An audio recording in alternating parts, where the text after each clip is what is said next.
New year, new me. I hope everyone had a lovely holiday period, and a big thanks to those who popped by the channel to watch my Fallout video. It means a lot to me that you take time out of your day to watch my silly nonsense, so thank you, I love you all so much. Now, let's kick off the new year right with a game review. But which game to review? It is January after all. This time of year is typically when the meeker games emerge from their spawn pool, knowing they don't have to contend with higher profile titles for any attention. So, enter stage left, Project Tower. The store page immediately grabbed me for this one for one simple reason. The game's description says it takes place in a sci-fi universe, without so much as a name for said world or era in which the game takes place, which did make me chuckle, but it also made me a bit cautious. A sci-fi world is what I would call a sci-fi world that I was currently working on before I came up with a better title, and even then, it's less a name and more a vague description that can at best sort of hint at the themes and tropes you might expect to find based on your pre-existing knowledge of such settings. It feels like the description was written in a single session by one person who didn't seek any feedback on it, although given how unfinished the totality of Project Tower feels, I suppose it's actually quite fitting. So I welcome you, my friends, enemies and various entities, to another video game review. Let's talk about Project Tower. We'll discuss the gameplay, the story, the themes, and figure out if this game is worth checking out or if it deserves to be banished into obscurity. You know, using all that power that I don't have. Be sure to hit the like button if you enjoyed this rambling nonsense I'm about to spew, or subscribe to the channel for more future video things. That was a terribly structured sentence. Thanks in advance. Let's get right into it.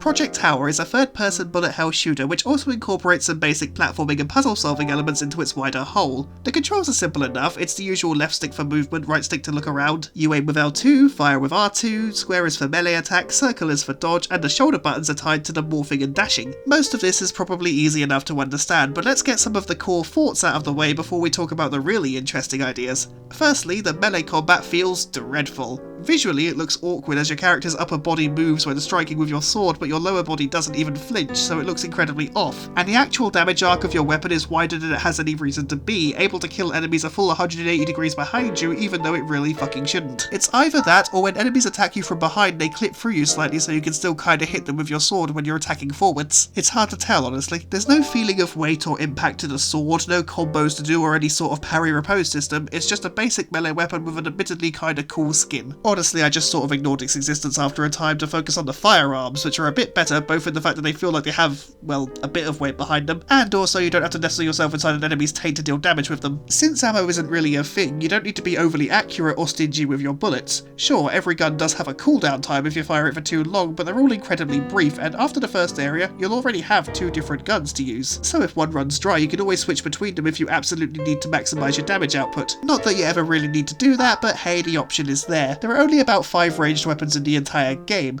One is the default pistol, which is the most default pistol that ever did default its way down Pistol Boulevard. It hits for pitiful damage, its rate of fire isn't anything special, and it's very easy to forget you even have the thing after you get the second gun. Said second shooter you receive is a submachine gun, which hits a bit harder and a lot more often. It was my go-to throughout the majority of the game, since in the sea of mediocrity that is Project Tower's weapon arsenal, it was a small piece of, I guess, driftwood that I could sort of flop myself onto. The third gun is whatever the fuck this thing is. I don't fully know. It doesn't really feel like I'm firing anything when I pull the trigger, and it was never a better option than the submachine gun. The fourth gun, well, it wasn't really a gun, it was a bow that shot explosive arrows, only you don't pull the string back and it rapid fires only slightly slower than the SMG. It's a very weirdly made weapon that I have very mixed feelings about. Sure, it hit pretty hard, but there being no animation for drawing the string back or no mechanic where you could hold the arrow to build up more power or something like that made it feel really random. It's like the mechanics of the firearm were decided before the asset it used was ever developed. I mean, it also could have been purchased. There are some very similar looking bow models available on the Unreal storefront, but I want to assume the best, so I'll say the developers made the assets themselves. Finally, we have the Alien Blaster, which is just the SMG, but this time it fires green orbs rather than bullets. Yeah, it was fine. I mean, I had to use it for the final confrontation because all of my guns were stuck in a simulation, but we'll get to that. Thinking about the assets, I do want to offer some credit. In isolation, none of them are bad. The weapon models are interesting enough, the enemy models are varied but still look like they belong to the same universe, and the environmental thingamabobs are all competently crafted. Graphically, the game is I suppose serviceable is the right word. It's aiming for a realistic style, which, like I said back in my Control review, I don't have an issue with, since it can be used well to better provide a feeling of realism or familiarity that make the rest of the adventure stand out because we have the fundamental grounding in reality. It's a perfectly decent way to go, but it does mean that at first glance your game will likely be indistinguishable from a crowd. Once again, I must dust off my old art style is more important than graphical quality hat. I say dust off, it's got no dust on it because I use it so often. All of Project Tower's pieces might be well enough put together, but the chosen style doesn't feel particularly distinguishable. I'll go so far as to say that when everything is in motion, like say in a boss fight with multiple projectiles flying around the arena, the game actually looks pretty damn good. But then we come down from this high back into a basic level and it takes a hit, because whilst the three main environments we end up working with are distinct enough from one another, they lack any real soul. They all just feel like generic sci-fi or generic fantasy. They provide very little in the way of distinct personality for the wider game. The player character looks more like an NPC or a generic enemy model that you might expect to encounter in a tutorial area and then never again as you move on to bigger and better things. The enemies themselves might be varied enough to be distinguishable from one another, but if you took any of them out of the game and then in a week asked me what universe they came from, I bet I wouldn't be able to tell you. Nothing about Project Tower screams Project Tower, so I feel its art style fails in this regard. What also doesn't help is the fact that the levels themselves don't feel that fun to explore. The actual assets used to craft the environments might be pretty well put together, and the skyboxes are perfectly nice. I like the one in the snow level because the planet in the sky has rings. But the actual playable space is so incredibly basic to navigate, with the bare minimum amount of obstacles to keep me from falling asleep at the wheel. Oh hey look, I got stuck behind an invisible wall and I can't get back to the main level, so the only option is to die. Isn't that fun? The main threats outside of enemies are lasers and murder holes, but the lasers are very easy to avoid with your jumps, rolls and dodges, and I only died to murder holes when the game decided that me pressing the jump button wasn't enough of a commitment. At least there are plenty of checkpoints, and I do respect the game for trying to dabble in platforming, but its platforming challenges are incredibly minimal. You might assume then that the game is saving all of the challenge for the combat sequences, but if this is the case, then why oh why does it even here never really commit? Project Tower doesn't have the guts to try and overwhelm you in a standard fight. I think the largest number of enemies that I encountered in a room that I was supposed to fight was about 4 at a time, and their actual combat styles were not varied enough to make them a real threat. I found myself playing through most areas of this game with at best a neutral expression. The game just doesn't seem to like the idea of throwing multiple problems at the player for them to solve, so its moment-to-moment challenges don't ever feel all that thrilling to overcome. There's no sense of satisfaction to the weapons. Sure, the guns feel a bit better than the sword, but the impact of each shot feels incredibly minimal, and most enemies have embarrassingly basic AI that even a Fallout 4 NPC could outsmart. Enemies come in two very basic flavours. You have melee enemies, which are always small and scurry around you, and then you have the much bigger ranged enemies that barely move at all. The game does try to spice things up by adding a burrowing big bug and a frogfish looking thing that can slow down time, but here's what fighting them amounts to.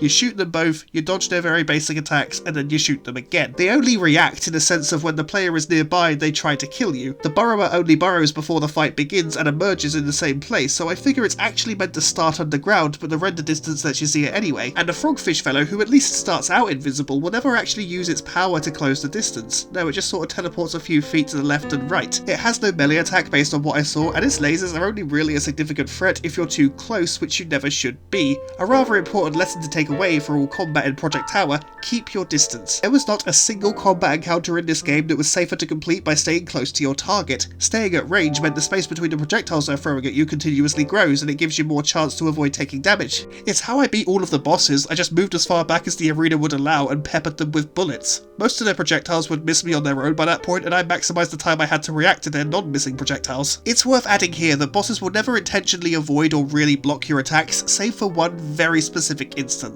In fact, the only enemies that could be said to effectively dodge your projectiles are these little scurrying melee dudes that you encounter sometimes. There was one other enemy that reacted to your attacks directly, these baby things. I don't even know what the fuck they are, but every time you shoot them they emit laser circles, which sounds interesting enough, but keeping them at a distance meant that anywhere between 90% and all of their attacks would completely miss you, and it was way too easy to take them out before they could get close enough to be dangerous. Generally speaking, the combat isn't all that interesting, but I do want to offer credit to the boss fights. They were at least engaging enough on their own. The time it took to learn the patterns made me feel halfway good about winning the fight, and since we can't buff our stats or damage, victory will come down largely to skill. Honestly, I rather liked the boss fights. Whilst a lot of the game feels almost unfinished, at least the bosses feel distinctly ready for showtime and brought their A-game. The rest of the game is noticeably plain. Each area looks and feels like it's missing about 50% of its content, not in a big red error message because the asset didn't load sort of way, but more in a this looks like an early draft of the level before all the interesting bits were added type of way. One thing that comes to mind in conjunction with how lackluster the level design is happens to be its relation to the morph mechanic, so let's have a closer look at this. How this works is that occasionally you'll find an enemy model that you can scan that allows you to take on the appearance and powers of a monster.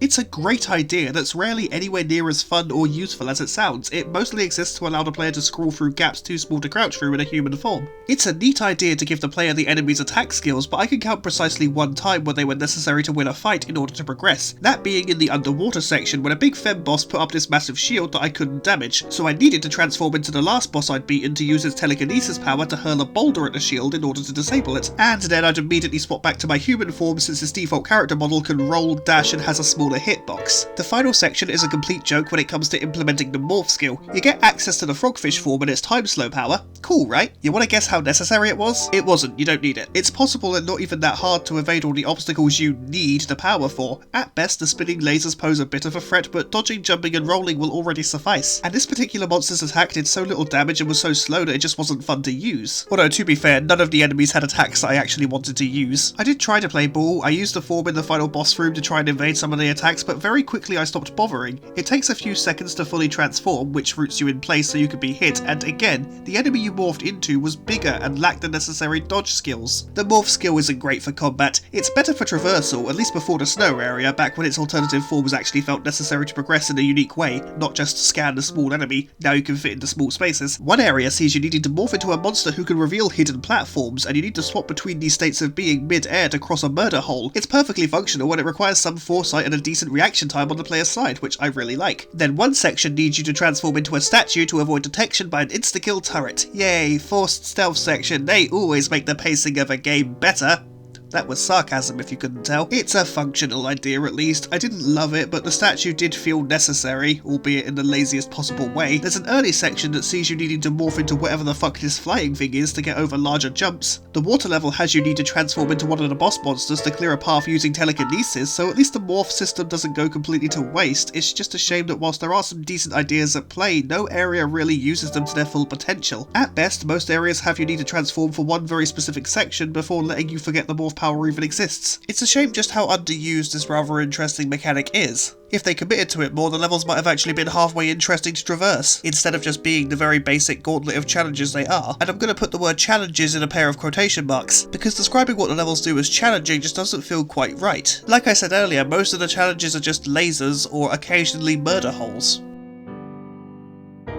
Or whatever the fuck happened there. None of this is helped by the fact that the controls just don't feel all that great. They're very stiff and rigid and often just don't respond to what you ask them to do. Honestly, it was maddening how often I could press a button and the character would do absolutely nothing. It's true that you have stamina needed for dodges or dashes, so I get that, but it's not needed for jumping or aiming, so why were these two inputs being ignored? Speaking of inputs, the skip cutscene command takes way too long to work. Why does the skip cutscene button need to be held for like 4 solid seconds? I know in isolation 4 seconds ain't much, but it's such a clunky feeling option that I need to mention it. Plus, the game is so lacking in features I have little else to talk about. I guess the puzzles deserve some mention, even if there's not a whole lot here either. A couple of times you'll need to roll a square block into a hole, which was fine, I suppose. I mean, both sections of this felt incredibly random, but they both worked, so yeah, okay, this one was acceptable. One puzzle in the water section rather annoyed me. What you have to do is bounce a ball against these glowing sprites several times to unlock the door, but again the input issue screwed me over a few times too often because apparently me moving the analog stick didn't always seem to register. I did like the puzzles that had the cubes that you had to shoot at to make them move. Basic as it is as a means of requiring you to use your combat items for non-combat situations, I still like this sort of thing, even though it's not exactly spellbinding. Generally the moment-to-moment experience of Project Tower was really unstimulating. The puzzles didn't require much thought. The traversal had some fun ideas, but rarely committed to reaching their full potential, and the combat against basic enemies was marred by poor weapon feedback and lousy enemy AI. It was insultingly easy to draw enemies away one by one to defeat because a room full of baddies won't respond to your hostility all at once, only when it affects them directly. The only points where the game took off the kid gloves was for the boss fights, which I suppose makes sense. They are the main obstacles that we have to overcome, but then why does the journey to the boss have to be so unremarkable? And given that it took me just about 5 hours to beat the entire game, it's not like it needed any pruning. It's an odd duck Project Tower. By the end I felt like things hadn't really wrapped up properly and like the finale dropped too soon, but actually playing a level tended to make the time spent feel as if it was doubled. It's a very inelegant experience that really does feel like it's missing at least half of itself. I'll grant that I've played worse games, but I spent 20 quid on Project Tower and it doesn't feel like it was worth the money. It feels more like a £5 experience. Let's compare it to another indie game, Stardew Valley. I bought a PS copy of that for 14 quid and just this week I played an extra 16 hours on it, all of which was more charming, enjoyable and rewarding. 5 hours of Project Tower felt way longer because Project Tower's moment-to-moment experience feels so incomplete and unrefined, and not even in a funny, glitch-ridden way that I can laugh at. Whilst playing Project Tower, I spent most of my time also watching She-Ra and the Princess of Power on a second screen whilst not engaged in a boss fight because I needed something to stimulate me. And I think we can agree that if an experience requires I have an external form of entertainment, it's probably just not a very good entertainment experience on its own. The boss fights were at least a highlight. I almost wish the game was just a boss rush. I might have been kinder to it, but the sections between are the video game equivalent of white noise, and they don't need to be. I get that downtime is important to make the bigger moments pop more, but this isn't what these levels are. Let me explain it like this. I remember the thrill of fighting the Kraken Worm in Salton Sanctuary, and I remember the tension of having to traverse the Castle of Storms to get there in the first place. The actual downtime are the moments between the fights and difficult platforming bits, and even these are drenched in atmosphere, plus the art direction makes even the most basic areas look rather interesting. I remember the tension of gunfighting with Father Elijah in Fallout New Vegas after traversing a level consisting of violent security holograms and toxic gas. The downtime are the quiet moments between the challenges, but once again the atmosphere and art direction keep me engaged. Sure, I'm not going to remember every individual hallway, but I don't need to. I just need to not get bored in the spaces between. In Saints Row 4, the fights against alien hordes and wardens is split up by you using simple yet well-designed traversal powers like super speed, jumps and gliding to get across the map. The sections between the really challenging parts of a game don't need to be a constant parade of excess, but they should still engage the player on some level. I think part of the reason why Project Tower never nailed such a balance is because even in the intended challenges in the levels, they never found their way towards being interesting in and of themselves, which is a shame really. Maybe though the game wasn't intended to be held up by gameplay alone, and instead relies on the narrative that it presents to make the experience a greater whole. It's happened before after all, so this could definitely be the case. Let's move on now and see what the story of Project Tower is all about. Damn. Another test. Taking place in the rich, intricate, and might I even say scandalocious world of, sci-fi world, we play as a human who has been taken prisoner by an alien race called the Hicks after they conquered Earth. We're now being used to train their soldiers for future conquests by battling through various floors of a tower so they can basically take notes on what we're doing and learn what to avoid. The majority of the game is set inside a simulated world, that's why the maps are so dull to exist in. They're only simulating an environment to a point where it can include the very specific obstacles they can expect their soldiers to be faced with, so at least the tedium of the game's environmental design is justified even if it being intentional doesn't actually counter the problem. If I set out to make a sandwich of bricks, thumbtacks and semen, then just because I intended the sandwich to be this way doesn't mean that people don't get to complain when I tried to feed the sandwich to them. Anyway, I lost my job at Subway. But who is our player character? A dude.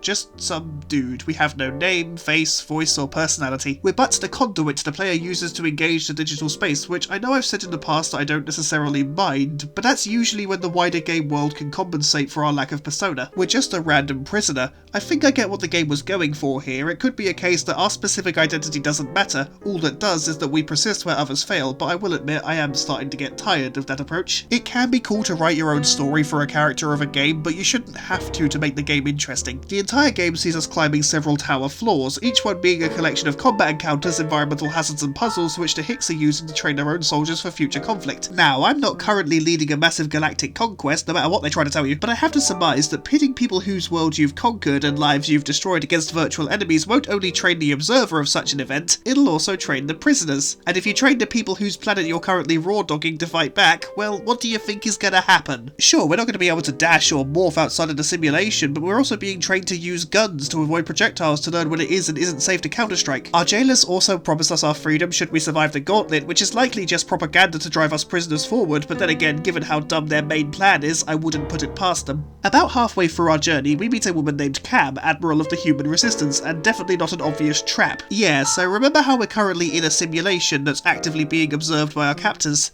They know exactly what we're doing. The surveillance is about the only part of their plan I can't fault because, yeah, it makes sense that they'd keep a close eye on the thing they're trying to learn from. Not only is it obvious they'll see this encounter between the two of us, but right afterwards a message plays for us telling us that our interactions with the Resistance has been noted. We can't hide it. So by the end, when it's revealed that Cam wasn't real and it was all a trap to test our loyalty, it's about as shocking a development as walking across the room and then realising you're on the other side of the room. I'd give it a spoiler warning, but I seriously doubt anyone wouldn't immediately peg Cam as a plant. Worst thing is, until the very end of the game, her being a trap is about the most significant story event we have. We do meet some other prisoners, at least I think they're real prisoners. One is a group of prisoners that are trying to psych themselves up to get past the turrets early on, and the other is a dude who has a bit of a mental breakdown and then shoots himself. But other than that, nothing really happens. We cross through a floor, and then we fight a boss. After the very dramatic, deeply tearful, and might I even say slightly erotic turn of events where Cam, the obvious trap, is an obvious trap, we defeat a big boss and then our simulation starts breaking down because apparently we're not supposed to survive. Yeah, the whole simulation just starts falling apart. I can't believe these aliens don't have some sort of backup plan just in case someone gets through, although I suppose given how they apparently run things, that's to be expected.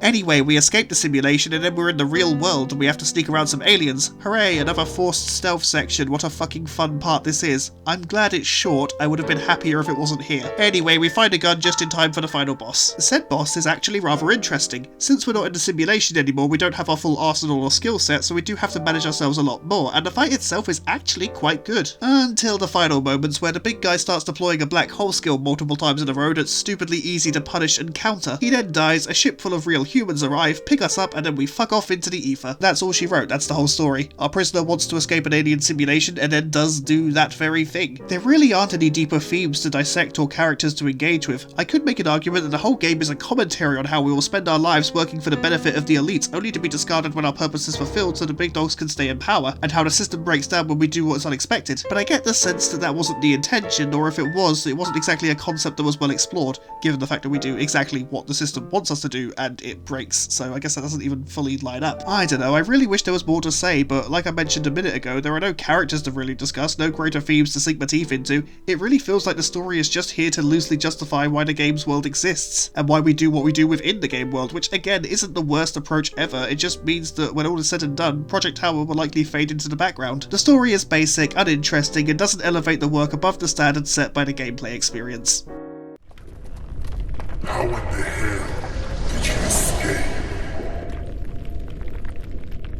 It's so... You know, sometimes I look back over my review library just to see what I've already covered, and every time I'm there I find several titles that I can't remember a damn thing about. Morbid Lords of Ire, Guilt, High on Life, Tassabachi Beyond the Twilight, Disaster Report 4, Summer Memories, and a few others might as well be alien to me because when I was done, when I posted my review, when I uninstalled the games, my brain basically balled up all the information regarding these titles and threw them into the mental equivalent of a recycling bin. I feel it's a safe bet that in 2 weeks the only means of me remembering I played Project Tower is going to be seeing the thumbnail in my YouTube studio. All it really has going for it is admittedly decent boss fights, and even then I feel like I should expand on this thought. They're decent in regard to the rest of the game. Project Tower is an unfinished feeling, dull derivative affair that doesn't even bother to try and use the one interesting idea it had to a fraction of its potential. I'd say the game was at least tolerable if it was cheap, but as a reminder, I paid $19.99 for a copy of Project Tower and it wasn't worth it. At my most charitable, I'd say it feels more like a £5 game. It needs work, and I mean a lot of work. If the game's home screen and credits are to be believed, then the team behind the game were passionate, which is great. When making video games, passion is a vital asset. The thing is though, the end result of that passion, the final product, is what we actually get to see, what we get to experience, and what I saw, stroke experienced, was a really bland, uninspired third-person shooter that probably would have had to have released 20 years ago to be even passably impressive. So those were my thoughts on Project Tower. What did you think? Was I too harsh? Was I too lenient? Have you already forgotten 99% of the game? Because if so, you're doing better than me. Recording this part of the script, I don't even have a mental image of what the game looks like. Anyway, let me know if you enjoyed this ramble. Hopefully this year I'll have a new review out at the end of every month. That's my new goal I'm hopefully going to achieve. I don't know if I will, but hey, we can always see. As always, a huge thank you for watching if you still are. I really appreciate you being here. If you do have any suggestions for future topics, feel free to leave them in the comments and I'll have a look into them. Thanks again for being here. I love you all and we'll see you next time.